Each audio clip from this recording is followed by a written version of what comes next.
Hello everyone. Here I am today. Today I am here to explain you the first poem of class 10 Dust of Snow. This is a poem by Robert Frost. This is a simple poem with a deep meaning. It expresses the significance of small things in changing one's attitude.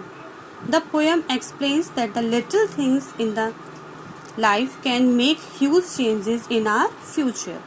It also reflects that hard times in the life will lead to the happier times if we can persist with it. Now I am going to explain the line to line. The way a crow swooped down on me, the dust of snow from a hemlock tree. What is the poet trying to explain in this line? The way a crow swooped down on me. The poet Robert Frost recounts a small incident that changes his mood. It means कि जो poet है वो ये explain करने की कोशिश कर रहा है कि कैसे जो है वो एक छोटा सा जो क्रो उसका इंसिडेंट है उसकी लाइफ का, वो कैसे उसके पूरे मूड को चेंज कर देता है. एक छोटा सा इंसिडेंट भी कभी कभी किसी की पूरी लाइफ को जो है वो चेंज कर सकता है. It seems very simple but it has a great significance. लगता जरूर वो छोटा सा है लेकिन कई बार उसका जो है सिग्निफिकेंस बहुत बड़ा हो जाता है. जैसे कि एक छोटा सा क्रो वहां पर बैठा हुआ है लेकिन कैसे जो है उनकी जो है पूरा का पूरा मूड जो है पोएट का वो कैसे उनका चेंज हो गया है.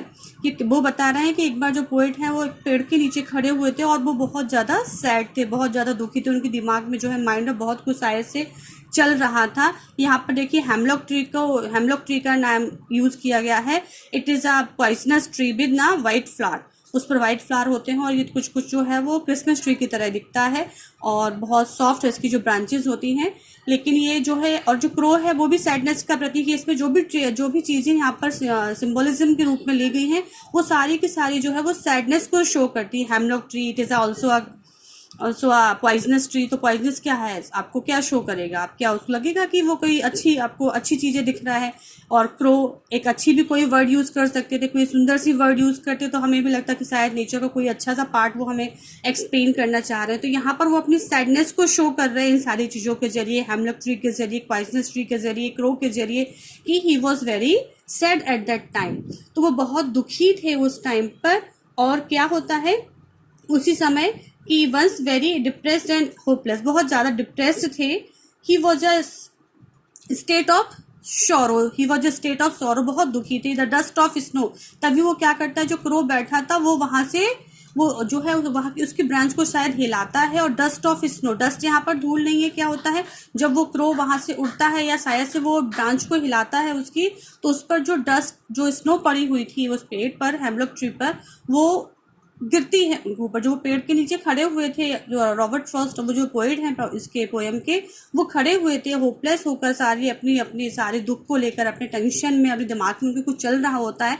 तो वो खड़े थे, उनके ऊपर जब वो पूरा स्नो गिरता है तब उनका जो है वो पूरी की पूरी एकदम से वो डिस्टर्ब हो जाते हैं. जो भी वो सोच रहे थे, जो भी कुछ के उनके दिमाग में चल रहा होता है, तो वो सारा का सारा जो थॉट हैं वो चले जाते हैं. उनके जो सारे के सारे थॉट हैं वो सारे के सारे चेंज हो जाते हैं.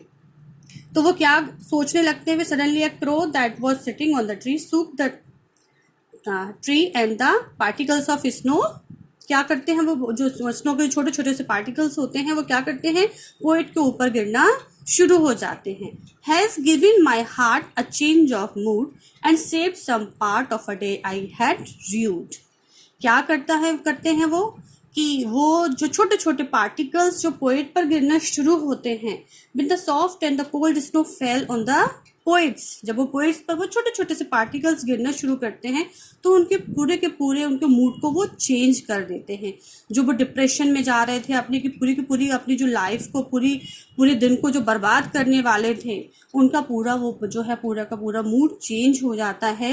And save some part of a day I had due, मतलब वो क्या कहना चाह रहे हैं कि जो पूरा दिन मैं वही सोचकर, वही होपलेस होकर, वही जो अपना पूरा का पूरा टाइम बर्बाद करने वाला था, पूरा दिन अपना बर्बाद करने करने वाला था होपलेस होकर, ऐसे ही दुखी होकर, वो मेरा पूरा का पूरा टाइम जो बचा हुआ जो दिन था मेरा, वो सेव कर देते हैं। मतलब वो छोटा सा वर्ड, छोटे से क्रो जो है वो छोटे छोटे पार्टिकल्स गिराकर, जब वो वहाँ वो पेड़ को हिलाता है तो वो जो स्नो के पार्टिकल्स गिरते हैं, वो छोटे छोटे पार्टिकल्स, एक छोटा सा इंसिडेंट भी, मतलब कभी कभी वो सिग्निफिकेंस है सिर्फ, वो छोटे छोटे सी चीजें भी कभी कभी क्या करते हैं मेरी लाइफ को, वो कोई किसी की भी लाइफ को वो चेंज कर सकते हैं। तो वो नेचर के थ्रू जो है कि कैसे नेचर हमारी लाइफ को कभी कभी चेंज कर सकता है, तो पूरा दिन बर्बाद होने से बच जाता है।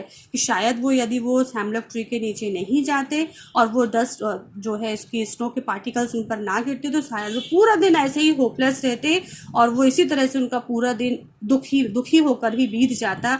लेकिन वो छोटे छोटे से डस्ट पार्टिकल्स जो हैं, जो स्क्रो के द्वारा गिराए गए थे, उन पर जो पेड़ से गिरे थे, उन्होंने उनके उस पूरे दिन को बर्बाद होने से बचा लिया। तो ये जो पोयम है इसमें है तो बहुत सिंपल, लेकिन यदि इसको आप जितनी बार पढ़ेंगे आपको उसका डीप मीनिंग समझ में आएगा कि कैसे जो है पोएट उस छोटे से सिग्निफिकेंस से ये बताना चाहता है कि आप छोटी छोटी चीज़ों से भी अपनी लाइफ को किस तरह से चेंज कर सकते हैं, कैसे अपना मूड जो है, कभी कभी कोई छोटी छोटी सी चीज़ें भी जो है हमारे मूड को चेंज कर सकती हैं। अब इस पोएम में क्या क्या पोएटिक डिवाइसेस हैं वो मैं आपको एक्सप्लेन करूंगी। कि सबसे पहले तो जो है इसमें सिंबोलिज्म है। सिंबोलिज्म क्या लिया गया है, हेमलॉक ट्री है, क्रो है, क्रो और हेमलॉक ट्री को एक सैडनेस का सिंबोलिज्म जो है वो लिया गया है। दूसरी बात आप सबसे पहले फाइंड आउट करते हैं हम कि हम इसमें जो है वो आपका राइमिंग पैटर्न क्या है।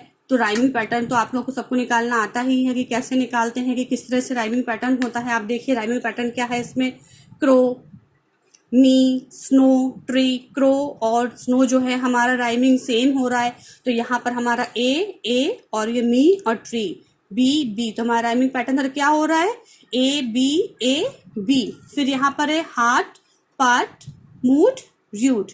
इसका मतलब क्या हो रहा है, ए बी सी डी। तो हमारा राइमिंग पैटर्न क्या है यहाँ पर, ए बी और सी डी। फिर एक तो सिंबोलिज्म है, दूसरा आयरनी है। इसमें आयरनी का मतलब क्या होता है कि सेंटेंस का मीनिंग कुछ और है और उसका मतलब कुछ और है। तो ये जो पोएम जो है वो पूरी की पूरी सिग्निफिकेंट है कि देखने में कुछ और है, इसका मीनिंग ऐसे सिंपल में कुछ और है, लेकिन जब आप इसके डीपली जाएंगे तो उसका मीनिंग कुछ और ही निकलता है। सेकंड फिर चीज एक और है कि इसमें एजोनेंस है। एजोनेंस क्या होता है, AOOSANCE। एजोनेंस का मतलब होता है कि जहां पर बॉबल, एक जैसे बॉबल साउंड जहां करते हो। तो सेकंड लाइन में आप देखिए यहाँ पर देखिए SOO के आपको दिख रहा होगा, डाउन, ऑन। तो एक जैसे प्रोनाउंस कर रहे हैं, यहाँ पर प्रोनाउंस हो रहे हैं डाउन, ऑन, एक जैसा देखिए, ओ और सू। तो यहाँ पर ये एजोनेंस है। फिर आपका एक का एलिट्रेशन भी होता है। एलिट्रेशन तो सभी जानते हैं, आपका फिगर ऑफ स्पीच, जैसे कि हिंदी में अनुप्रास अलंकार होता है ना, उसी को इंग्लिश में हम लोग एलिट्रेशन कहते हैं। तो आप सभी अनुप्रास अलंकार को जानते होते हैं कि एक ही शब्द की जैसे आवृत्ति बार बार होती है उसको हिंदी में अनुप्रास अलंकार कहते हैं।